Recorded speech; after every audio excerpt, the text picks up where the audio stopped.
ഇന്ന് വളരെ രസകരവും കൗതുകകരവും ആയിട്ടുള്ളൊരു വിഷയമാണ് നമ്മൾ സംസാരിക്കുന്നത്. ടൈറ്റിൽ കേൾക്കുമ്പോൾ തന്നെ പല ആളുകൾക്കും അതിനെക്കുറിച്ച് കൂടുതൽ അറിയാനുള്ളൊരു ജിജ്ഞാസ ഉണ്ടാവും. ഏതുപോലെയെന്ന് വെച്ചാൽ നമ്മൾ ഇന്ന് സംസാരിക്കുന്ന വിഷയത്തിൽ ഉസ്താദിനോട് സംശയം ചോദിക്കുന്ന സാബി ഇൻസ്പയേഴ്സിനെ പോലെ തന്നെയുള്ള ഒരു ജിജ്ഞാസ, ഒരു കൗതുകം.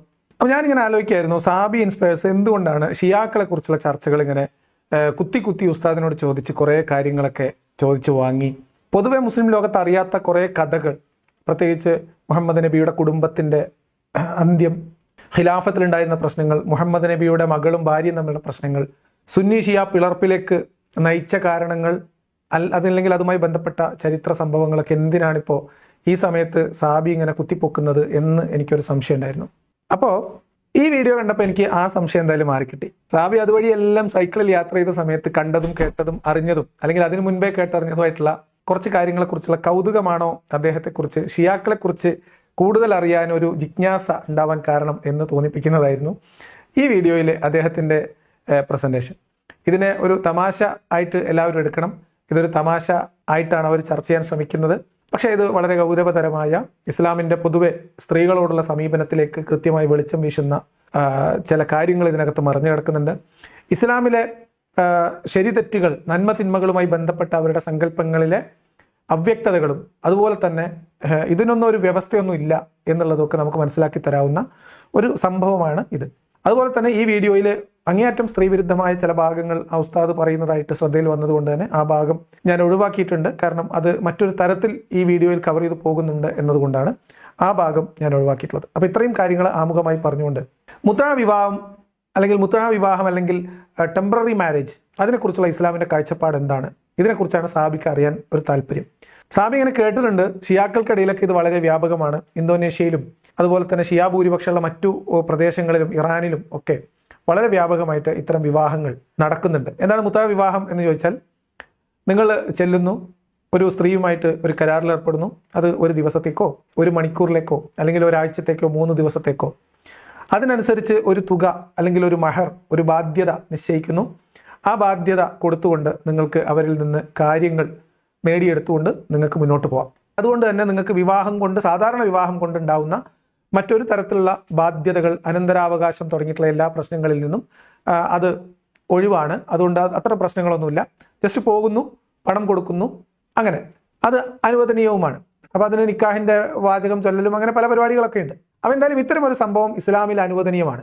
ഇസ്ലാമിൽ അനുവദനീയമാണ് എന്ന് പറഞ്ഞാൽ, നമ്മൾ നേരത്തെ ഷിയാക്കളെ കുറിച്ച് ഇദ്ദേഹം സംസാരിക്കുന്ന സമയത്ത് ഷിയാക്കൾ മുസ്ലിങ്ങൾ തന്നെയാണോ, അവർ ഇസ്ലാമിലാണോ, അവർ കാഫിറാണോ, അല്ലെങ്കിൽ ബിദ്അത്തുകാരാണോ, അങ്ങനെയൊക്കെ മുബ്തദികളാണോ എന്നൊക്കെ ചോദിച്ചിരുന്നു. അപ്പോൾ അദ്ദേഹം അതിൽ പറഞ്ഞ ഈ ഇസ്നാഅശരികൾ എന്നൊക്കെ പറയുന്ന വിഭാഗം പ്യൂർലി അവർ മുസ്ലിംസ് തന്നെയാണ്. അവർക്ക് ചെറിയ ചില പ്രശ്നങ്ങളൊക്കെ ഉണ്ട് എന്നേ ഉള്ളൂ. എന്ന് പറഞ്ഞാൽ അവർ ഇസ്ലാം മതം അംഗീകരിച്ചും അനുസരിച്ചും ജീവിക്കുന്നവർ തന്നെയാണ് ഷിയാ വിഭാഗത്തിലെ ബഹുഭൂരിപക്ഷം ആളുകളും. അതുകൊണ്ട് ഷിയാക്കളിൽ ഉണ്ട് എന്ന് പറഞ്ഞാൽ അത് ഇസ്ലാമിലുണ്ട് എന്നാണ്. മറ്റൊരു കാര്യം, ലോകം ആകെ ഇസ്ലാമിൻ്റെ ജനസംഖ്യ എണ്ണുമ്പോൾ അതിൽ ഷിയാക്കളെയും കൂട്ടുന്നുണ്ട്. അതുകൊണ്ട് തന്നെ ഷിയാക്കളുടെ അനുവദനീയമായ കാര്യം, ഖുർആനും ഹദീസും കൊണ്ട് അവർ ശരിപ്പെടുത്തുന്ന ഒരു കാര്യം, അനുവദിക്കുന്ന ഒരു കാര്യം, അവരുടെ മത നേതൃത്വവും പണ്ഡിത നേതൃത്വവും ഒക്കെ പൂർണ്ണമായിട്ട് അംഗീകരിക്കുകയും ചെയ്യുന്ന ഒരു കാര്യം, അവിടുത്തെ എല്ലാ വിശ്വാസികൾക്കും പിന്നെ അനുവദിക്കപ്പെട്ടിട്ടുള്ള ഒരു കാര്യം, അത്തരം ഒരു കാര്യം അവർ ചെയ്യുമ്പോൾ അത് ഇസ്ലാമിലുണ്ട് എന്ന് തന്നെയാണ് നമ്മൾ പറഞ്ഞു വെക്കുന്നത്. ഇനി ഷിയാക്കളുടെ മേലിൽ മാത്രം ഇത് ചാരി വെച്ച് രക്ഷപ്പെടാൻ നോക്കണ്ട. ഈ വിവാഹം എന്ന് പറയുന്ന സാധ്യത ഖുർആനികമായിട്ട് ഉണ്ട്. അതെങ്ങനെയാണെന്നൊക്കെ നമുക്ക് വരും സമയത്ത് പറയാം. ഇനി അപ്പോൾ ഈ ചോദ്യത്തിലേക്കും അതിൻ്റെ ഉത്തരത്തിലേക്കുമാണ് നമ്മൾ പോകുന്നത്. അപ്പോൾ ഇതേതെങ്കിലും തരത്തിൽ ഇത്തരം ഒരു കാര്യത്തിനുള്ള പ്രചോദനമോ, ഇത്തരം കാര്യങ്ങൾ ഇന്നിടത്തൊക്കെ ഇത്തരം വിവാഹങ്ങൾ നടക്കുന്നുണ്ട് എന്നതിലേക്കുള്ള അറിയിപ്പോ ഒന്നുമല്ല എന്ന് ഒരു മുന്നറിയിപ്പോട് കൂടിയാണ് ഞാനിത് അവതരിപ്പിക്കുന്നത്. സാബി ഒരു കൗതുകത്തിന്, ഇറാനിലൂടെയൊക്കെ സഞ്ചരിക്കുന്ന സാബി ഒരു കൗതുകത്തിൻ്റെ പേരിൽ ഉസ്താദിനോട് ജസ്റ്റ് ഒരു സംശയം ചോദിക്കുന്നു, ഉസ്താദ് അതിന് മറുപടി കൊടുക്കുന്നു എന്ന് മാത്രം നിങ്ങളിതിനെ കണ്ടാൽ മതി. അതല്ലാത്ത മറ്റെന്തെങ്കിലും ചിന്തകൾ ആരെങ്കിലും ഉണ്ടായാൽ അതിന് ഞാനോ സാബിയോ ഉത്തരം പറയുന്ന ഉസ്താദോ ഉത്തരവാദികളായിരിക്കില്ല എന്നാണ് പറയാനുള്ളത്. ഈ ഷിയാക്കൾക്കിടയിൽ വ്യാപകമായിട്ടുള്ള ഒരു വിവാഹമാണ് താൽക്കാലിക വിവാഹം, മുത്തഅത്തിന്റെ വിവാഹം, അല്ലെങ്കിൽ ചെലവ് കൊടുക്കാതെ കാര്യം മാത്രം സാധിപ്പിക്കാനുള്ള വിവാഹം. അങ്ങനെയൊക്കെ അപ്പോൾ സാധാരണ ഷിയാക്കളിൽ പണ്ഡിതന്മാർ വരെ ഇങ്ങനെ വലിയ യാത്രകളൊക്കെ ചെയ്യുമ്പോൾ വേറെ രാജ്യത്തിൽ, ഇവിടെ നിന്നുള്ള ഷിയാക്കൾ അറബികൾ ഇന്തോനേഷ്യ എന്നൊക്കെ രാജ്യത്തിലേക്ക് പോകുമ്പോൾ അങ്ങനെയൊക്കെ ചെയ്യും. അത് 1 ദിവസത്തിന്, 1 മാസത്തിന്, ചില ആളുകൾ 1 മണിക്കൂറിനൊക്കെ കേട്ടിട്ടുണ്ട്. അപ്പോൾ ഈ വിഷയത്തിൽ ആളുകൾക്ക് അറിയാൻ വേണ്ടിയിട്ട് ഇങ്ങനെ ഒരു സംഭവം ഉണ്ടായിരുന്നോ, അല്ലെങ്കിൽ ഷിയാക്കളിൽ മാത്രം ഒതുങ്ങുന്ന ആളുകൾ ഇത് പഠിക്കാൻ വേണ്ടിയിട്ടാണ് ഞാൻ കാര്യം ചോദിക്കുന്നത്. സാബിക്ക് വേണ്ടിയില്ല എന്നാണ് പറയുന്നത് അല്ലേ?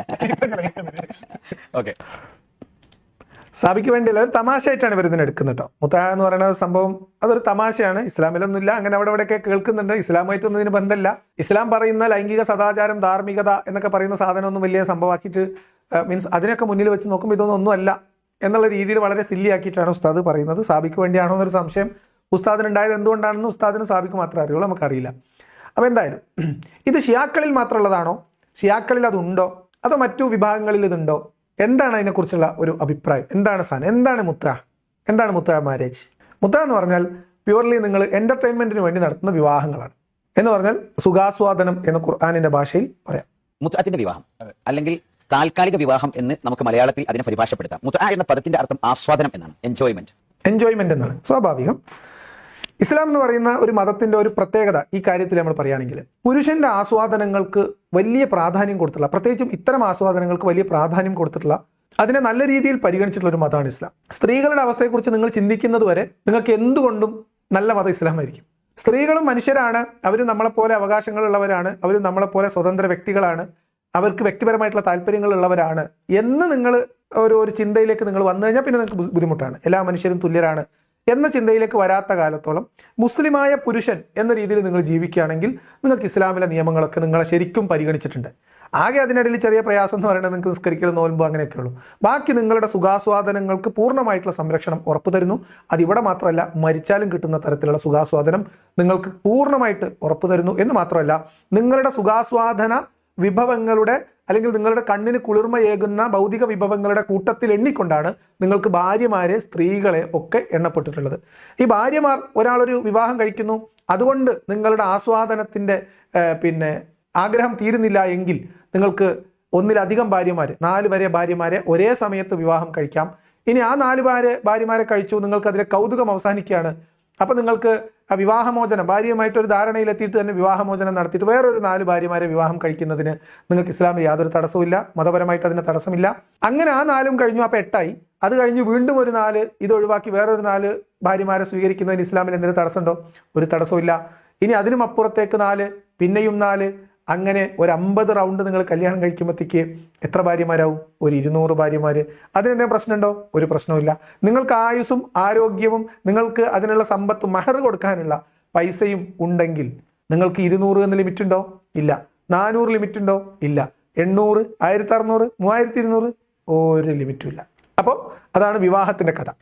ഇനി സുഖാസ്വാദനത്തിന് നിങ്ങൾക്ക് വിവാഹം മതിയാകാതെ വരികയാണ്, അല്ലെങ്കിൽ വിവാഹം പോരാ, അല്ലെങ്കിൽ വിവാഹത്തിന്റെ ഫോർമാലിറ്റികൾ ഭയങ്കര ബുദ്ധിമുട്ടാണെന്ന് തോന്നുകയാണ്, അപ്പൊ നിങ്ങൾക്ക് അടിമ സ്ത്രീകൾ എന്ന് പറയുന്ന ഒരു സംവിധാനം ഉപയോഗിക്കാൻ ഇസ്ലാം പുരുഷന്മാർക്ക് അനുവാദം നൽകിയിട്ടുണ്ട്.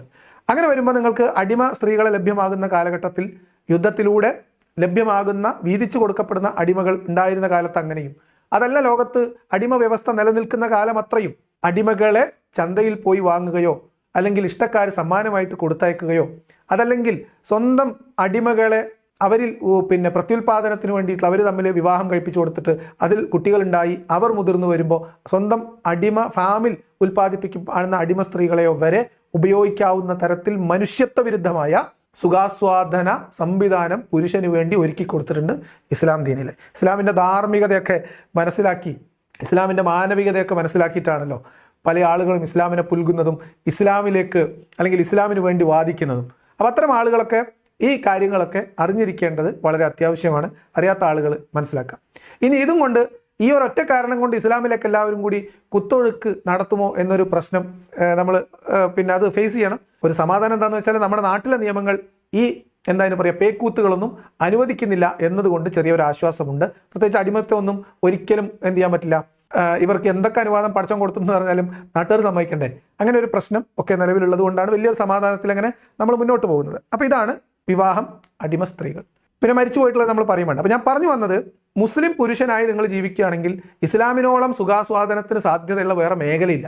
അപ്പോൾ ആരെങ്കിലുമൊക്കെ ഇസ്ലാമിലേക്ക് പോകുന്നു എന്ന് പറഞ്ഞാൽ അവർ കേവലമായിട്ടുള്ള ഒരു മുസ്ലിം പുരുഷനായി നിന്നുകൊണ്ട് സ്വന്തം സുഖാസ്വാദനത്തിന് പ്രാമുഖ്യം കൊടുക്കുകയാണ് എന്ന് വിചാരിക്കുകയാണെങ്കിൽ അവർ ഇസ്ലാമിലേക്ക് പോവുക എന്ന് പറയുന്നത് വളരെ അവരെ സംബന്ധിച്ച് പ്രയോജനകരമായിരിക്കും. ഇസ്ലാമിൽ നിന്ന് പുറത്തു വരുന്നവരെ കുറിച്ച് ആക്ഷേപിക്കുന്നത് പോലെ അല്ല ഇസ്ലാമുമായി ബന്ധപ്പെട്ട ഇത്തരം കാര്യങ്ങൾ. ഇനി നമ്മൾ തിരിച്ച് ഷിയായിസത്തിലേക്ക് വരിക, ഷിയായിസത്തിന്റെ തലയിലേക്ക് വെക്കുന്ന മുത്വ കല്യാണത്തിലേക്ക് വരിക. മുത്വ മാരേജിലേക്ക് വരുന്ന സമയത്ത് അതുമായി ബന്ധപ്പെട്ട് സുഖാസ്വാദനത്തിന് വേണ്ടി മാത്രം കല്യാണം, അത് ഷിയാക്കൾ പണ്ട് ഇറാനിലോ അല്ലെങ്കിൽ ഇന്തോനേഷ്യയിലുള്ള കുറച്ച് വിഭാഗങ്ങളോ മാത്രം ചെയ്യുന്ന കാര്യമാണ് എന്ന് പറഞ്ഞു പോകാൻ പറ്റുമോ? കേരളത്തിൽ പണ്ട് നടന്നിരുന്ന അറബി കല്യാണങ്ങൾ, സുന്നികളിൽ ഈ തരത്തിലൊരു കല്യാണമുണ്ട്. ഷിയാക്കൾ മുത്വ എന്ന് പേരെടുത്ത് പറയുമ്പോൾ മുസ്ലിങ്ങളായിട്ടുള്ള സുന്നികളായിട്ടുള്ള മറ്റു വ്യക്തികൾ, പ്രത്യേകിച്ച് സൗദി അറേബ്യയിൽ നിന്നുള്ള ആളുകൾ അറബി കല്യാണം എന്ന് നിങ്ങൾ പണ്ട് കേട്ടിരുന്ന അറബി കല്യാണങ്ങളിൽ നിങ്ങൾ കേട്ടിരുന്ന എന്താ? അറബി വരുന്നു, കല്യാണം കഴിക്കുന്നു, തിരിച്ചു പോകുന്നു, പിന്നെ ഒരു വിവരമില്ല, ഈ പെണ്ണിനെ കൊണ്ടുപോകുന്നുമില്ല, പിന്നെ അങ്ങനെ ചിലപ്പോൾ അതിൽ കുട്ടി ഉണ്ടാവും, ആ കുട്ടിയും ഈ അമ്മയും ഇവിടെ ബാക്കിയാവും. ഇത് എല്ലാ അറബികളും ഇവിടെ വന്ന് കല്യാണം കഴിച്ച് ഈ വീട്ടുകാരെ പറ്റിച്ച് പോവുകയായിരുന്നു എന്നാണോ നിങ്ങൾ മനസ്സിലാക്കേണ്ടത്? അതോ ഈ പെൺകുട്ടിയുടെ പിതാവും ബ്രോക്കറും ഉൾപ്പെടെ ഈ പെൺകുട്ടിയെയും കുടുംബത്തെയും നാട്ടുകാരെയും ഇവിടുത്തെ ഗവൺമെന്റിനെയും പറഞ്ഞു പറ്റിക്കുകയായിരുന്നു എന്നാണ് നിങ്ങൾ മനസ്സിലാക്കേണ്ടത്? സാമാന്യ ബുദ്ധിക്ക് നിങ്ങൾ ആലോചിച്ചാൽ മതി. സൗദി അറേബ്യയിൽ നിന്നുള്ള അറബികൾ കേരളത്തിൽ വന്ന് ഇവിടെ കല്യാണം കഴിച്ച അറബി കല്യാണങ്ങളുടെ ഒരു വലിയ കാലം ഉണ്ടായിരുന്നു. അതിനുവേണ്ടി മാത്രം പണിയെടുത്തിരുന്ന ബ്രോക്കർമാരുണ്ടായിരുന്ന കാലത്ത് സ്വന്തം പെൺമക്കളെ ഏതോ ഒരു അറബിക്ക് കുറച്ച് ദിവസം ഇവിടെ താമസിക്കുമെന്ന ഉറപ്പിൽ വിവാഹം കഴിച്ചു കൊടുത്തിരുന്നത് മുത്താ കല്യാണമായിരുന്നോ? അതോ ഈ യാത്ര ചെയ്യുമ്പോൾ മുത്താ കല്യാണത്തിന്റെ വേറൊരു വകഭേദമായിട്ട് സൗദി അറേബ്യയിലൊക്കെ ഫത്വ കൊണ്ട് അംഗീകരിക്കപ്പെട്ടിട്ടുള്ള ഈ തരത്തിലുള്ള താൽക്കാലിക വിവാഹങ്ങൾ, സുഖാസ്വാദന വിവാഹങ്ങൾ, ഒരു ബാധ്യതയും വിവാഹത്തിൻ്റെതായിട്ട് ഭർത്താവിൽ വരേണ്ടുന്ന ഒരു ബാധ്യതയും ഏൽക്കേണ്ടാത്ത വിവാഹങ്ങളായിരുന്നു? എന്നോട് ഒരാൾ പറഞ്ഞത്, എനിക്ക് കൃത്യമായിട്ട് അറിയില്ല, തെളിവില്ല, പഞ്ചായത്തിന്റെ പേരൊന്നും ചോദിക്കരുത്, വയനാട്ടിലെ ചില ഭാഗങ്ങളിൽ, കേരളത്തിൽ പോലും ഇത്തരം വിവാഹങ്ങൾ ഇപ്പോഴും നടക്കുന്നുണ്ട് എന്നാണ് മനസ്സിലാക്കുന്നത്.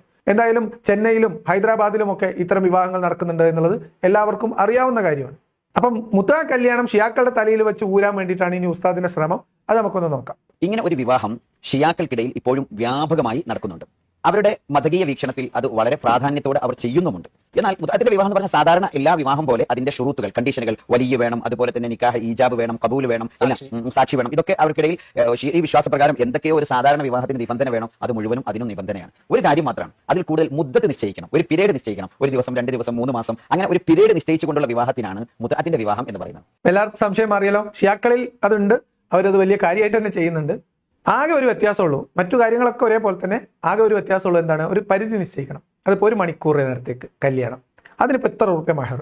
എന്നിട്ട് നിങ്ങൾ ആലോചിച്ച് നോക്കുക, 1 മണിക്കൂറിനും 1 ദിവസത്തിനും സ്വന്തം വീട്ടിലുള്ള ഒരു പെൺകുട്ടിയെ വിവാഹം കഴിപ്പിക്കുന്നു എന്ന പേരിൽ വില പറഞ്ഞ് 1 ദിവസം ഒരാൾക്ക് കൈമാറാൻ വേണ്ടി സാക്ഷിയും കാളിയും പിതാവും ഈജാബും കബൂലും കൈകൊടുപ്പും ദുആയും ഞാനൊന്നും പറയുന്നില്ല. ഇതേ ജാതി കല്യാണങ്ങൾ തന്നെയല്ലേ പണ്ട് നാട്ടിൽ കോഴിക്കോട് കേന്ദ്രീകരിച്ച്, കോഴിക്കോട് കൂടുതലായിട്ട് അതിന്റെ ഇരകൾ ഉണ്ടെന്നാണ് മനസ്സിലാക്കുന്നത്, അത്തരം കല്യാണങ്ങൾ നടന്നിരുന്നത്. ഇത് പരിശുദ്ധ ഇസ്ലാമിൽ ആദ്യഘട്ടങ്ങളിൽ അനുവദനീയമായിരുന്നു. പിന്നീട് നമ്മൾ നാളെ യാത്ര ചെയ്ത ഖൈബർ ഉണ്ടല്ലോ, ഖൈബറിൽ എത്തിയതോടുകൂടെ ഖൈബർ യുദ്ധത്തിൽ പ്രവാചകർ സല്ലല്ലാഹു അലൈഹി വസല്ലം ഇത് നിരോധിച്ചു എന്ന് ഹദീസുകളിൽ കാണാം. മാത്രമല്ല ഇത് പിൽക്കാലത്ത് വീണ്ടും അനുവദിക്കുകയും വീണ്ടും അത് നിരോധിക്കുകയും ചെയ്തു എന്നും കാണാം. ഇമാം ശാഫിഈ റളിയല്ലാഹു അൻഹു പറയുന്നത് കാണാം, ലാ അഅലമു ഫിൽ ഇസ്ലാമി ഷൈഅൻ ഹറമ സുമ്മ അഹല്ല സുമ്മ ഹറമ. ഞാൻ ഇസ്ലാമിൽ ഒരു കാര്യവും എനിക്കറിയില്ല, ആദ്യം ഹറാമാക്കി, പിന്നീട് അത് വീണ്ടും ഹലാലാക്കി, പിന്നീട് അത് വീണ്ടും ഹറാമാക്കി എന്ന് ഇമാം ശാഫിഈ റളിയല്ലാഹു അൻഹു പറഞ്ഞതായി നമുക്ക് കാണാം. നിങ്ങളെന്താ കളിക്കുക? ഖൈബറിലെത്തിയപ്പം മുഹമ്മദ് നബി ഇത് നിരോധിച്ചു എന്നാണ്. എന്നിട്ട് അതിനുശേഷം നടക്കുന്ന മക്കം ഫത്ഹിന്റെ സമയത്ത്, പിന്നീട് ഒരു സമയത്ത് എന്ന് പറയുന്നത് മക്കം ഫത്ഹിലാണ് കേട്ടോ. ഇല്ല, രസകരമായിട്ടുള്ള 2-3 പോയിന്റ്. ഒന്ന്, ആദ്യ കാലത്ത് അവർക്കത് ആവശ്യമുള്ള സമയത്ത് മുഹമ്മദ് നബി അനുവദിച്ചു കൊടുത്തു. എന്ത്?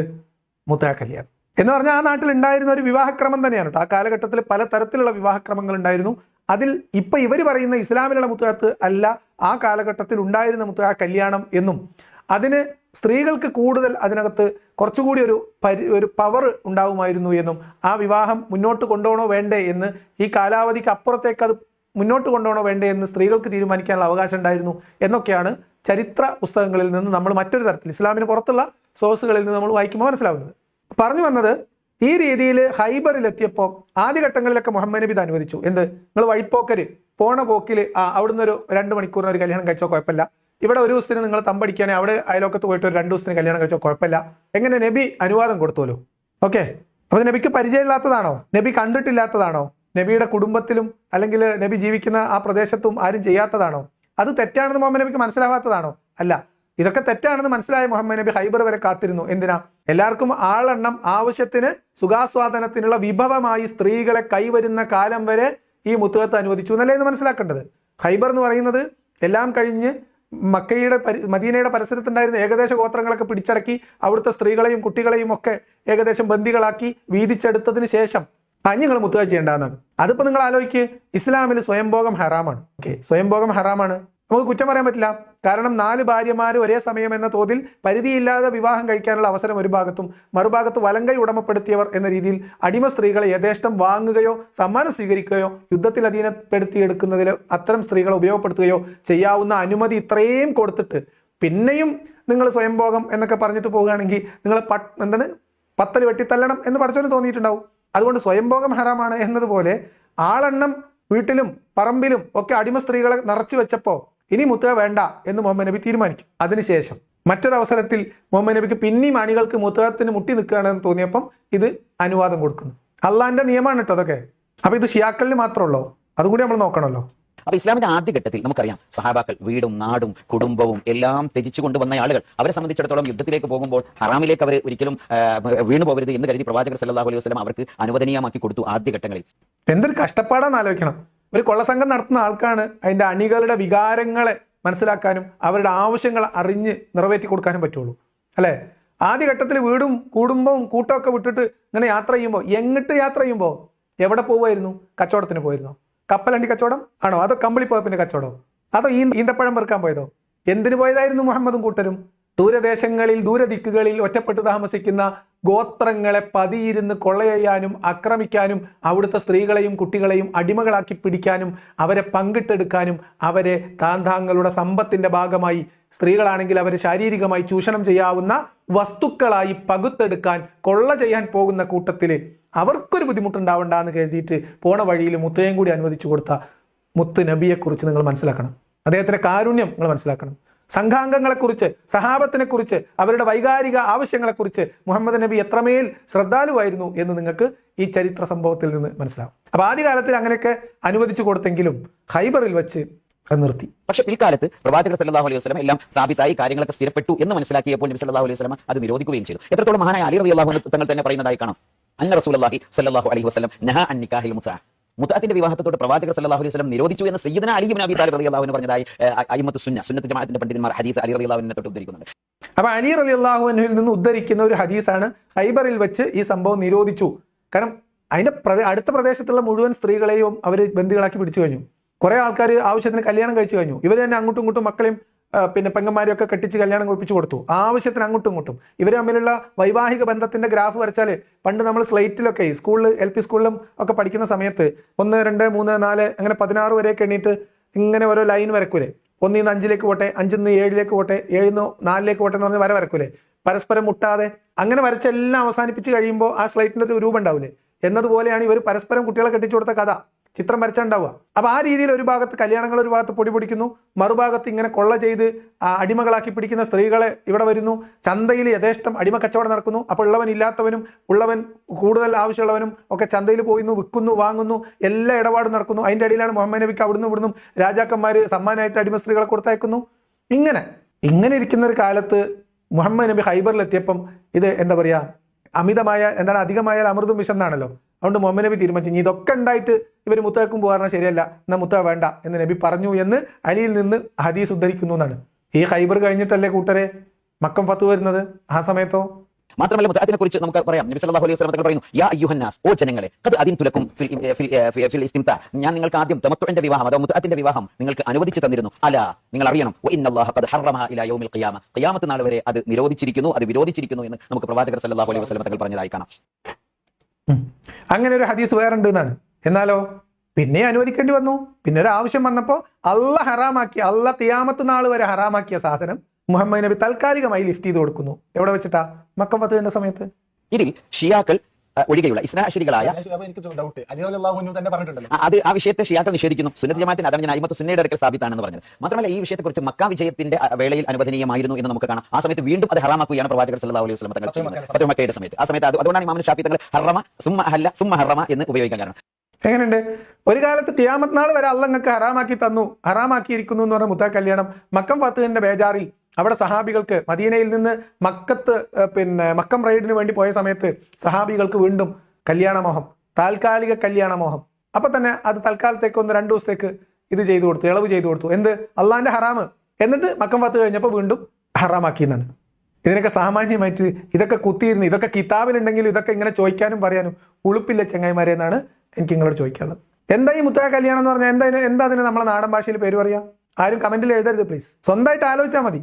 സ്വതന്ത്ര ചിന്തകർക്കെതിരെ ഇവരുടെ വലിയ ആക്ഷേപം എന്താ? സ്വതന്ത്രരായിട്ടുള്ള 2 സ്ത്രീകൾ അവർ പരസ്പര സമ്മതത്തോടു കൂടി അവരുടെ ഇൻഫോംഡ് കൺസെന്റോട് കൂടി ആരുമായിട്ടും ലൈംഗിക ബന്ധത്തിലാകാം എന്നാണ് സ്വതന്ത്ര ചിന്തകരുടെ വാദം. സ്വതന്ത്ര ചിന്തകരുടെ വാദമല്ല, ലോകത്തിന്റെ അവസ്ഥ അതാണ്. അപ്പോഴാണ് ഇവിടെ മുത്തക കല്യാണം. എന്താ മുത്തക കല്യാണം? സ്വന്തം വീട്ടിലുള്ള മകള് അല്ലെങ്കിൽ പെങ്ങള്, യാത്രക്കാരനായിട്ടുള്ള ഒരാള്, ഞാൻ ഒരു 2 മണിക്കൂർ നേരത്തേക്ക് കല്യാണം കഴിക്കാൻ ഒരു കുട്ടീനെ വേണം, എന്നിട്ട് ദല്ലാള് ആളെ കൊണ്ട് വരുന്നത്, പെൺകുട്ടീനെ കാണിച്ചു കൊടുക്കുന്നത്, മഹർ എന്ന് പറഞ്ഞാൽ തുക നിശ്ചയിക്കുന്നു, വാപ്പ കൈ കൊടുക്കുന്നു, പള്ളിയിലേക്ക് കാളി വന്ന് സാക്ഷി ഇരിക്കുന്നു, കിതാബിൽ എഴുതി വെക്കുന്നു, മുത്തുക, മണിക്കൂർ ക്ലോക്കിൽ നോക്കുന്നു, 1 മണി മുതൽ 3 മണി വരെ നിക്കാഹ്, മഹർ 2000 റുപ്യ. ഞാൻ കൂടുതലൊന്നും പറയുന്നില്ല. അങ്ങനെ ആ ഹറാം അത് ഒരിക്കലും ഒരു മുദ്ദത്ത് നിശ്ചയിച്ചുകൊണ്ടുള്ള വിവാഹം അല്ലെങ്കിൽ ഒരു പീരീഡ് താൽക്കാലികമായ വിവാഹം ഇസ്ലാമിന് അനുവദനീയമല്ല. മാത്രമല്ല ഇതിൽ ചെലവ് കൊടുക്കേണ്ട ആവശ്യമില്ല, നഫക്കത്ത് കൊടുക്കേണ്ട ആവശ്യമില്ല. അതാണ് ഈ വിവാഹത്തിന്റെ പ്രത്യേകത. അതും ഇസ്ലാം ഒരിക്കലും അനുവദിക്കുന്നതല്ല. ഇതൊക്കെ ചെയ്തു കൊടുത്തിട്ട് നബി പിന്നെ അതാണ് ഹറാമാക്കിയതാണ്. ഹറാമാക്കിയ കഥയൊക്കെ നമുക്ക് പിന്നെ പറയാം. ഇനി ഇത് ഷിയാക്കളിൽ മാത്രമുള്ള സംഭവമാണോ? ആണോ? സൗദിയിലില്ലേ? ഒരു കല്യാണം കഴിച്ചാൽ അത് മറ്റൊരു കാര്യം. അപ്പോൾ ഇതിൽ ആധുനിക സുന്നി പണ്ഡിതന്മാർക്കിടയിൽ ഇതിന് തത്തുല്യമായ മറ്റൊരു വിവാഹം സൗദി മേഖലകളിലൊക്കെ വ്യാപകമായി കാണുന്നു. അതിനാണ് സിവാജ് മിസിയാർ എന്ന് പറയാം. താൽക്കാലിക വിവാഹം എന്നതിനപ്പുറം അതിന് സമയം പറയാൻ പാടില്ല, ഷർട്ട് വെക്കാൻ പാടില്ല, പക്ഷെ ചെലവ് കൊടുക്കുകയില്ല. അതെ. അപ്പം ഈ ട്രാവൽ മാരേജ് എന്ന് പറയുന്ന സാധനം സൗദിയിലൊക്കെ അനുവദനീയമാണ്. ആ ഭാര്യയുടെ സമ്മതം വേണ്ട, ഒന്നും വേണ്ട. സൗദിയിലുള്ള ഒരാൾ ഇപ്പോൾ ഒരു 4 ദിവസത്തേക്ക് മൊറോക്കോയിലേക്ക് പോവാണ്, അല്ലെങ്കിൽ 4 ദിവസത്തേക്ക് കോഴിക്കോട്ടേക്ക് വരികയാണ്. അപ്പം ഒരു വിസ ഉണ്ട്, ഇപ്പോൾ ഒരു വിസിറ്റിംഗ് വിസയാണ്, കാലാവധി ഒന്നും നിശ്ചയിക്കുന്നില്ല. ചിലപ്പോൾ 1 മാസത്തെ വിസിറ്റ് ആയിരിക്കും, ചിലപ്പോൾ 15 ദിവസത്തെ വിസിറ്റ് ആയിരിക്കും, അതിൻ്റെ ഇടയിൽ ചിലപ്പോൾ 7 ദിവസം കഴിഞ്ഞ് അയാൾ പോകും. അപ്പം അത്തരത്തിൽ പരിധി നിശ്ചയിക്കാതെ, മറ്റത് കലണ്ടറോ ക്ലോക്കോ നോക്കി നിൽക്കണം. എന്നാൽ അതൊഴികെയുള്ള ഈ യാത്രാവേളകളിൽ ആനന്ദകരമാക്കാൻ വേണ്ടിയിട്ടുള്ള വിവാഹങ്ങൾ അനുവദനീയമാണ് എന്ന് സൗദി പണ്ഡിതന്മാർ ഫത്വ കൊടുത്തിട്ടുണ്ട്. എന്നാൽ അതൊക്കെ തെറ്റാണെന്നാണ് ഇയാളുടെ വാദം. എന്താണ്? സമയം നിശ്ചയിച്ചിട്ടുള്ള, പരിധി നിശ്ചയിച്ചിട്ടുള്ള വിവാഹമാണ് നിഷിദ്ധം. ഇപ്പൊ 2 മണിക്കൂറാണ് അല്ലെങ്കിൽ 3 ദിവസമാണ് എന്ന് കൺഫേം ആയിട്ടൊരു പരിധി നിശ്ചയിക്കണ്ട, ഞാൻ ഇവിടെ ഉള്ള കാലത്തോളം എന്ന് പറയാലോ. അല്ലെങ്കിൽ ഒരു കൃത്യമായിട്ടുള്ള പരിധി നിശ്ചയിക്കാത്ത ഒരു വിവാഹം, ഇവർക്കറിയാം യാത്രക്കാരനാണ്, എപ്പോൾ വേണേലും പോവാം, എപ്പോഴാ പോവാന്ന് പറയാൻ പറ്റില്ല, ടൈം ഫിക്സ് ചെയ്തിട്ടില്ല എന്ന് മാത്രമേ ഉള്ളൂ. അത്തരം വിവാഹങ്ങൾ സൗദിയിലെ ചില മൂല്യന്മാര് ഫത്വ ഇറക്കിയിട്ടുണ്ട് എന്നാണ്. സൗദിയിലെ മൂല്യന്മാര് ഷിയാക്കളുടെ കിതാബ് നോക്കി ഫത്വ ഇറക്കിയതാണോ? അള്ളാന്റെ കിതാബ് നോക്കി ഇറക്കിയ ഫത്വയാണ് അല്ലേ? നിങ്ങൾ പറയും, ബാക്കി ഞാൻ പറഞ്ഞുതരാം. നമ്മൾ കല്യാണം കഴിച്ചാൽ ആ പെണ്ണിന് അരിജാലു ഖവ്വാമൂൻ അലൻ നിസ, അത് സ്വാഭാവികമായിട്ടും അവരെ ചെലവ് കൊടുക്കലും അവരുടെ വസ്ത്രം, അവരുടെ ഭക്ഷണം, അവരുടെ പാർപ്പിടം എന്ന് വേണ്ട അവരുടെ ജീവിതത്തിലെ ഓരോ മേഖലകളും അത് പുരുഷന്റെ ബാധ്യതയാണ്. സമ്പന്നയായ സ്ത്രീയാണ് കല്യാണം കഴിക്കുന്നത്. അവൾ ബില്യണർ ആവട്ടെ, അവളെ സംബന്ധിച്ചിടത്തോളം അവൾ ഒരു ഭർത്താവിന്റെ കീഴിലേക്ക് വന്നാൽ അവളല്ല ചെലവഴിക്കേണ്ടത്. ആരാണ്? പരസ്പരം ഇഷ്ടത്തോടെ, പരസ്പര സ്നേഹത്തോടെ ആർക്കും ചെയ്യാം, പക്ഷെ ഒരു നിയമത്തിന്റെ മുമ്പിൽ ഒരു ഭർത്താവാണ് അവളുടെ ചെലവ് വഹിക്കേണ്ടത്. അപ്പൊ മുത്തഅ വിവാഹം അനുവദനീയമല്ല എന്ന് പറയാൻ കാരണം, മുത്തഅ വിവാഹം കഴിച്ചാൽ അവിടെ സ്ത്രീകൾക്ക് പ്രത്യേകമായ അവകാശങ്ങളൊന്നുമില്ല. ഈ വിവാഹത്തിന് ഒരു കുട്ടി ഉണ്ടായാൽ ആ കുട്ടിയുടെ അനന്തരാവകാശം പോലും ഈ കുട്ടിക്ക് കിട്ടണം എന്ന് നിർബന്ധമല്ല, അവകാശമല്ല. ഇവർക്ക് ചെലവിന് കൊടുക്കണം എന്ന ബാധ്യതയില്ല. അപ്പൊ ഇവർ പറയുന്നത് എന്താ വെച്ചാൽ ആ കാരണം കൊണ്ടൊക്കെ ഇത് ശരിയല്ല, സ്ത്രീയുടെ അവകാശം പ്രശ്നമാണെന്നാണ്. അപ്പൊ ബാക്കിയുള്ള വിവാഹങ്ങളിൽ, സാധാരണ വിവാഹങ്ങളിൽ സ്ത്രീക്ക് നിക്കാഹ് കൊണ്ട് മാത്രം ചെലവ് ബാധ്യതയായിട്ട് വരുമോ? ആരോട് എവിടെ കൊണ്ട് പിന്നെ ഇതെടുപ്പിക്കും? എന്തായിരുന്നു കിതാബിന്റെ പേര്? ഫത്വൽ മുഈൻ എടുപ്പിക്കും, അല്ലെങ്കിൽ ഉംദ എടുപ്പിക്കുന്ന വിചാരിക്കുന്നത്. ഇവർ പറയുന്ന കേട്ടാ തോന്നും ബാക്കിയുള്ള വിവാഹങ്ങളിൽ സ്ത്രീകളെ വിവാഹം കഴിക്കുന്നതോടുകൂടി, നിക്കാഹോടുകൂടി ഈ പുരുഷൻ ഇതെല്ലാം ബാധ്യതയായി വരും, ചെലവും, കുളിക്കാനുള്ള സോപ്പും ചീപ്പും കണ്ണാടിയും വെള്ളവും ഒക്കെ. അങ്ങനെയുണ്ടോ? എന്നാൽ സിവാജ് മിസിയാർ അനുവദനീയമാണെന്ന് പറയുന്ന ചില പണ്ഡിതന്മാർ അത് യഥാർത്ഥത്തിൽ അങ്ങനെയൊന്നും ഇല്ല, അത് ഇസ്ലാമിനെ അനുവദിക്കാത്ത ഷിയാക്കളുടെ സുന്നികളുടെ കൂട്ടത്തിൽപ്പെട്ട ചില പണ്ഡിതന്മാർ ആധുനിക കാലത്ത് ഫത്വകളാണ്. അതൊന്നും ഒരു ശരിയായ രീതികളല്ല. അത് അവർ പറയുന്നത് എന്താണ്? ഈ നഫക്ക ഇല്ലാതെ, അത് ഷർത്തില്ലാതെ, അഥവാ ചെലവ് കൊടുക്കുമെന്ന് നിബന്ധന വെക്കാതെ മാത്രം വിവാഹം കഴിക്കുന്ന വിവാഹത്തിനാണ് മിസിയാർ എന്ന് പറയുന്നത്.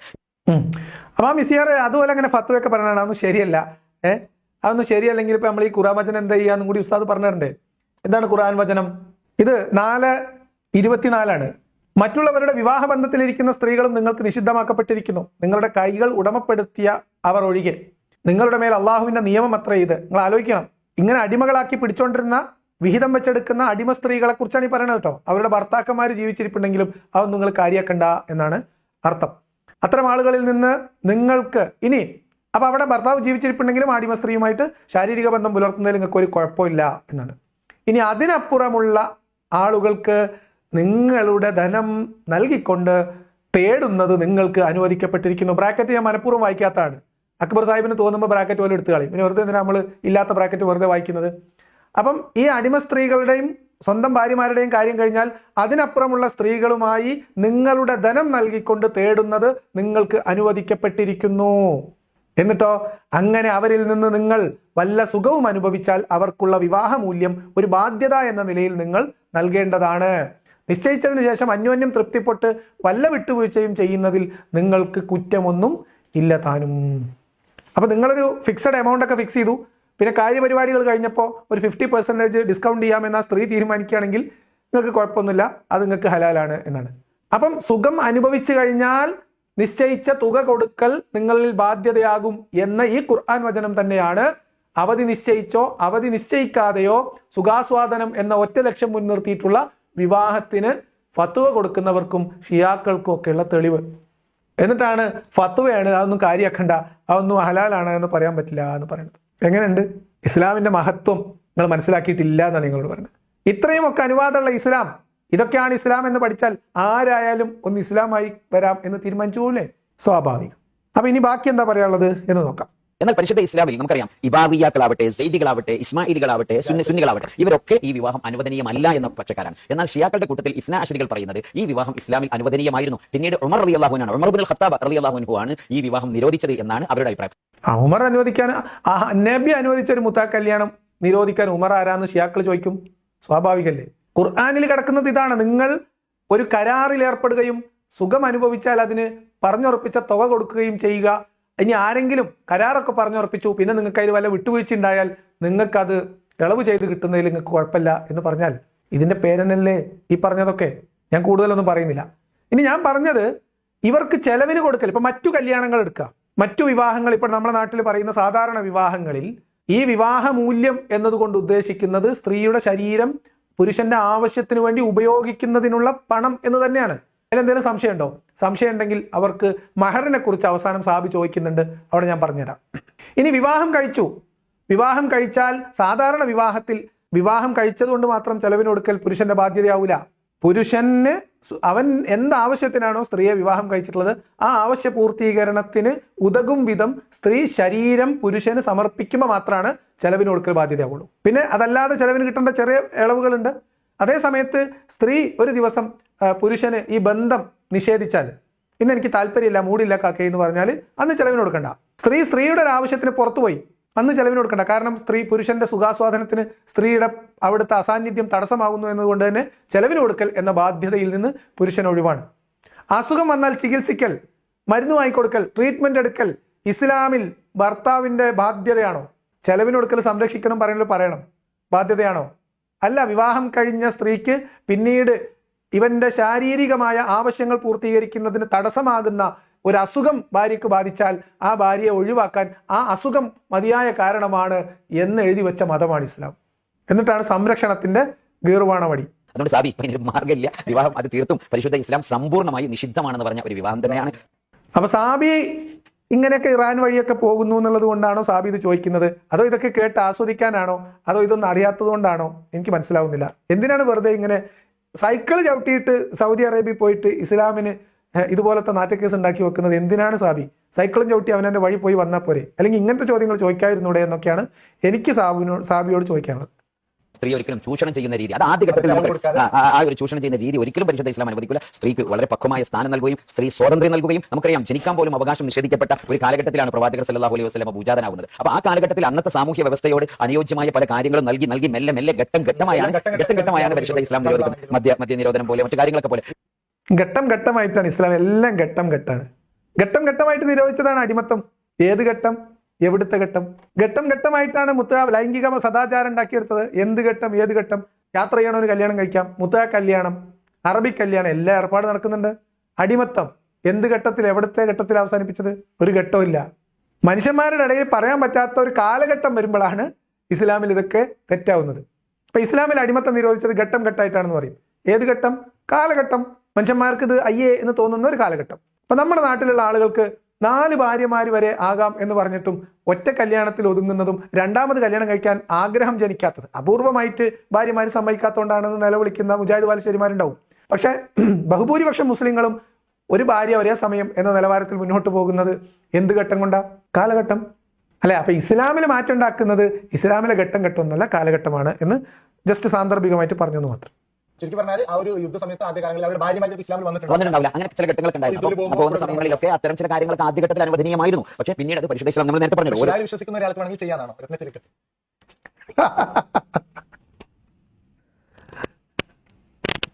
ഇതും കേട്ട് സാബിന്റെ ഈ വീഡിയോ കേട്ട് ഷിയാക്കളായ എങ്ങനെയൊക്കെ ഓപ്ഷൻ ഉണ്ടല്ലേ, എന്നാ പിന്നെ ഷിയായിസത്തിലേക്ക് പോയേക്കാം എന്ന് വിചാരിച്ചിട്ട്, അല്ലെങ്കിൽ തന്നെ കൊഴിഞ്ഞു പോക്കിന്റെ കാലത്ത് ഈ വിശ്വാസികൾ എല്ലാവരും കൂടിയും ഷിയാക്കളിലേക്ക് പോയി കഴിഞ്ഞാൽ തലവേദനയായിരിക്കും എന്ന് തിരിച്ചറിയുന്ന ഉസ്താദ് സാബിനെ സമാധാനിപ്പിക്കാൻ ഇതിനു വേണ്ടി മാത്രം ഈ ഷിയാസത്തിലേക്ക് പോകണോ എന്നാണ് ഉസ്താദിന്റെ ചിരിയുടെ അർത്ഥം. ഉമർ റളിയല്ലാഹു അൻഹു നിരോധിച്ചു എന്ന് പറഞ്ഞുകൊണ്ട് ഇസ്നാശരികളായ ഷീഇകൾ ഈ വിഷയം വലിയ പുണ്യമാണെന്ന് പറയുകയും മാത്രമല്ല അവരുടെ ഇമാമിയങ്ങൾ കാംലികളൊക്കെ അവരുടെ വലിയ ഇമാമിയങ്ങളായ ആളുകളുണ്ടാവും, അവരുടെ അവരുടെ റബ്ബികളും അവരുടെ ഈ കാര്യങ്ങളൊക്കെ നടത്തുന്ന ആളുകൾ, അവരെ സംബന്ധിച്ചിടത്തോളം അവർ വിവാഹം കഴിച്ച ആളുകളെ അവർ വിവാഹമോചനം നടത്തിയ മുത്തായിയുടെ കഴിഞ്ഞ് അവർ ഒഴിവാക്കിയാൽ പോലും അവർക്കിടയിൽ വലിയ വാല്യൂ ആണ്, വലിയ വിലയാണ് അവർ സ്ത്രീക്ക്. അതുകൂടി നമ്മൾ മനസ്സിലാക്കണം. അപ്പൊ അതും ഒരു തരത്തിൽ സ്ത്രീകളെ ബഹുമാനിക്കുകയാണ്. പക്ഷെ ഷിയാക്കളിൽ അത് അനുവദനീയമാണ് എന്ന് അവർ പറയുമ്പോൾ പോലും അവിടെ സ്ത്രീകൾക്ക് ഇങ്ങനെ ചില പ്രിവിലേജസ് കിട്ടുന്നുണ്ട്. എന്ത്, അവിടുത്തെ വലിയ വലിയ ഷിയാക്കളുടെ നേതാക്കന്മാര്, അമീറന്മാര് കല്യാണം കഴിച്ച മുത്തക കഴിച്ച സ്ത്രീയാണെങ്കിൽ ആ സ്ത്രീയുടെ വാല്യൂ കൂടുന്നു. ഇതിനേക്കാളും വലിയ വൃത്തികേട് ഇതിനുശേഷം ഇദ്ദേഹം പറയുന്നുണ്ട്. അങ്ങേയറ്റം സ്ത്രീ വിരുദ്ധത ആയതുകൊണ്ട് ഇത് കേൾപ്പിക്കാൻ പ്രയാസമുള്ളതുകൊണ്ട് ഞാൻ ആ ഭാഗം കേൾപ്പിക്കുന്നില്ല. ഏതായാലും ഈ വിഷയത്തിൽ ഇങ്ങനെ മുത്തയത്തിന് വിവാഹം ആളുകൾ സംശയം ഉണ്ടായിരിക്കും. ചിലപ്പോൾ ചില ആളുകൾ സാഹചര്യത്തിൽ യാത്രയ്ക്ക് പോയപ്പോൾ അന്ന് ചർച്ച ചെയ്യാതെ നന്നായി സംശയിക്കുക. അപ്പൊ അതുകൊണ്ട് സാബിനെ സംശയിക്കരുത്. സാബി ഒരു പാവാണ്. സാബി ഒരു കൗതുകത്തിന്റെ പുറത്ത് ചോദിക്കുകയാണ്. നമുക്കൊക്കെ അറിയാൻ വേണ്ടിയിട്ട് സാബി ചോദിച്ചു എന്നുള്ളൂ. ഉസ്താദ് സാബിനെ തെറ്റിദ്ധരിക്കരുത്. അല്ലാതെ സാബിക്ക് അങ്ങനെ ഇറാനിന്റെ തെരുവീതികളിലൂടെ സൈക്കിൾ ഓടിച്ച് വന്നപ്പോൾ ഷിയ ആണോ എന്നൊരു ചിന്ത വന്നു എന്നൊന്നും നിങ്ങൾ ഇതുകൊണ്ട് അർത്ഥമാക്കേണ്ടതില്ല എന്ന് സാബി പറഞ്ഞൊപ്പിക്കുന്നു. ഇനി ഞാൻ നേരത്തെ പറഞ്ഞ മുത്താ വിവാഹവും സാധാരണ വിവാഹവും ഇതിൽ രണ്ടിലും മഹർ നിശ്ചയിക്കുന്നത് സ്ത്രീ ശരീരവുമായി ബന്ധപ്പെട്ടതാണ്, അല്ലെങ്കിൽ സുഖാസ്വാദനത്തിനുള്ള തുകയാണ്, പ്രതിഫലമാണ് എന്നതിന് ഉസ്താദ് തന്നെ തെളിവ് തരും. അതിനുള്ള ചോദ്യം കൊടുക്കുന്നത് സാബിയാണ്. സാബി മഹറിനെ കുറിച്ച് ചോദിക്കുന്നു. മഹർ വാപ്പാക്കാണോ പെണ്ണിനാണോ എന്നാണ്. അത് പെണ്ണിന്റെ അവകാശമാണ്. കാരണം എന്താ, പെണ്ണിന്റെ ശരീരമാണ്. കേട്ടോളൂ. ഈ മഹർ അത് ഭാര്യക്കുള്ളതാണോ അല്ലെങ്കിൽ ഭാര്യയുടെ പിതാവിനുള്ളതാണോ? 100% അത് പെണ്ണിനുള്ളതാണ്. പാടില്ല. മഹർ എന്ന് പറഞ്ഞാൽ അത് സ്ത്രീക്ക് അവകാശപ്പെട്ട സ്ത്രീയുടെ സ്വത്താണ്. മാത്രമല്ല മഹർ എത്രത്തോളം എന്ന് പറഞ്ഞാൽ, ഇപ്പോൾ ഉദാഹരണമായിട്ട് നിക്കാഹ് നടന്നു, അവിടെ ഒരു 10 പവൻ സ്വർണ്ണം അവിടെ കൊടുത്തു. പക്ഷേ ഇവർ തമ്മിൽ ബന്ധം നടന്നില്ല. ഉദാഹരണമായിട്ട് കല്യാണം നിക്കാഹ് കഴിഞ്ഞു, കല്യാണം നടക്കുന്നതിന്റെ മുമ്പ് ഇവർ പരസ്പരം ബന്ധപ്പെടുന്നതിന്റെ മുമ്പ് പിരിഞ്ഞു എന്ന് വെക്കാം. എന്നാൽ പോലും ഇവർ പിരിയുമ്പോൾ പകുതി മഹറിന് കൊടുക്കണം. അപ്പോൾ 10 പവനാണ് മഹർ. നിക്കാഹിന്റെ സമയത്ത് അവർ പരസ്പരം പറഞ്ഞുറപ്പിക്കുകയും കൈമാറുകയും ചെയ്തത് തന്നെ വെക്കാം. എന്നിട്ട് വല്ല കാരണവശാലും വിവാഹ മോചനം നടന്നു വെക്കാം. അങ്ങനെ വിവാഹ മോചനം നടന്നാൽ പോലും പാതി മഹറിന്റെ അവകാശി ആരാണ്?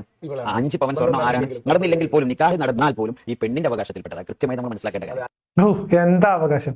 എന്താ നിങ്ങൾ ഇന്ന് മനസ്സിലായത്? നിക്കാഹ് കഴിഞ്ഞു, തൊലാഖിലേക്ക് പോകേണ്ടി വരുമെങ്കിൽ കൊടുത്ത മഹറിന്റെ പകുതി തിരിച്ചു വാങ്ങാം എന്ന പുരുഷന്റെ അവകാശമാണ് നിങ്ങൾ ഇവിടെ മനസ്സിലാക്കേണ്ടത്. കേട്ടാ, ആളും പാളും കൂടി കല്യാണം കഴിച്ച് ഈ കലാപരിപാടി നടന്നില്ല എന്നതിന്റെ പേരിൽ മഹർ തിരിച്ചു മേടിക്കുമ്പോൾ പകുതി ആ പെണ്ണിന് കൊടുക്കണം എന്ന് പറയുന്നിടത്ത് ബാക്കി മഹറിന് വിവാഹം കഴിക്കുമ്പോൾ വിവാഹത്തിന് വേണ്ടി കൊടുത്ത മഹർ ശാരീരിക ബന്ധം നടന്നിട്ടില്ല എന്ന നിബന്ധനയിൽ അതിന്റെ പാതി തിരിച്ചു വാങ്ങാം എന്ന സ്ത്രീവിരുദ്ധമായ പുരുഷന്റെ ധനത്തിന് വില കൽപ്പിക്കുന്ന ഒരു വൃത്തികേടിന്റെ പേരാണ് ഇപ്പൊ നിങ്ങൾ പറഞ്ഞ ന്യായം. ഇനി ഒരു ദിവസം ശാരീരിക ബന്ധത്തിൽ ഏർപ്പെട്ടതിന് ശേഷമാണ് ഇദ്ദേഹം മൊഴി ചൊല്ലുന്നതെങ്കിലോ അപ്പൊ ഈ മഹർ മൊത്തം സ്ത്രീക്ക് കിട്ടും. അപ്പൊ നിങ്ങൾ പറ, മഹർ എന്ന് പറഞ്ഞാൽ എന്തിനുള്ള വിലയാണ്, എന്തുമായി ബന്ധപ്പെട്ടതാണ്? ആലോചിച്ചിട്ട് സ്വന്തം നിലക്ക് ഉത്തരം കണ്ടെത്താൻ ഞാനായിട്ടൊന്നും പറയുന്നില്ല. അപ്പൊ ഇതാണ് ഇസ്ലാമിലെ ലൈംഗിക സദാചാരത്തിൻ്റെയും വിവാഹത്തിലൂടെ ഭദ്രമാക്കിയ കുടുംബ ബന്ധങ്ങളുടെയും അതേപോലെ തന്നെ ഈ ലൈംഗികമായ തൃഷ്ണകളെ കൃത്യമായിട്ട് അള്ളാഹുവിൻ്റെ ഒരു ധാർമ്മിക പദ്ധതിയിൽ മുഹമ്മദും സഹാബത്തും കാണിച്ച ഒരു മാതൃകയിൽ പിടിച്ചു നിൽക്കുന്നതിൻ്റെ, ഇവരുടെയൊക്കെ ഒരു ലൈംഗിക സദാചാരത്തിൻ്റെയൊക്കെ ഊർജം എന്ന് പറയുന്നത് ഇക്കോലത്തിലുള്ള ഇസ്ലാമിക നിയമങ്ങളാണ് എന്ന് മനസ്സിലാക്കുക. ഞാൻ ആലോചിക്കുന്നതേ, ഇതുമായി ബന്ധപ്പെട്ട നിയമങ്ങളൊക്കെ പള്ളി ദർസിൽ ഓതി പഠിക്കുന്ന കുട്ടികളുടെ അവസ്ഥ, ഉസ്താദുമാരുടെ അവസ്ഥ, അതാണ് പലപ്പോഴും പത്ര കട്ടിങ്ങുകളായിട്ട് നമ്മൾ വാട്സാപ്പിലൂടെ പ്രചരിപ്പിക്കുന്നത് എന്ന് മാത്രം പറഞ്ഞ് ഞാൻ അവസാനിപ്പിക്കുന്നു. അപ്പോൾ അതുകൊണ്ട് സാബിയോട് പറയാനുള്ളത്, വേറെ എന്തെല്ലോ കാര്യങ്ങൾ ചെയ്യാനുണ്ട്, ചോദിക്കാനുണ്ട്. സാബിക്ക് കൗതുകം തോന്നുന്ന ഓരോ കാര്യങ്ങൾ ആലോചിച്ചൊക്കെയാണ്. എനിക്ക് സാബി ഷിയാക്കളെ കുറിച്ച് അറിയാൻ താല്പര്യമുണ്ട്, ജിജ്ഞാസ ഉണ്ട് എന്ന് പറഞ്ഞപ്പോൾ തന്നെ അവസാനം ഇത് മുത്തയിലെത്തുമെന്ന് എനിക്കറിയായിരുന്നു. ഞാൻ കൗതുകത്തോടെ കാത്തിരിക്കുകയായിരുന്നു. ഇല്ലോളം താമസിച്ചാലും സംഭവം വന്നു എന്നുള്ളതാണ് ആ കാര്യത്തിലൊക്കെയുള്ളൊരു സമാധാനം.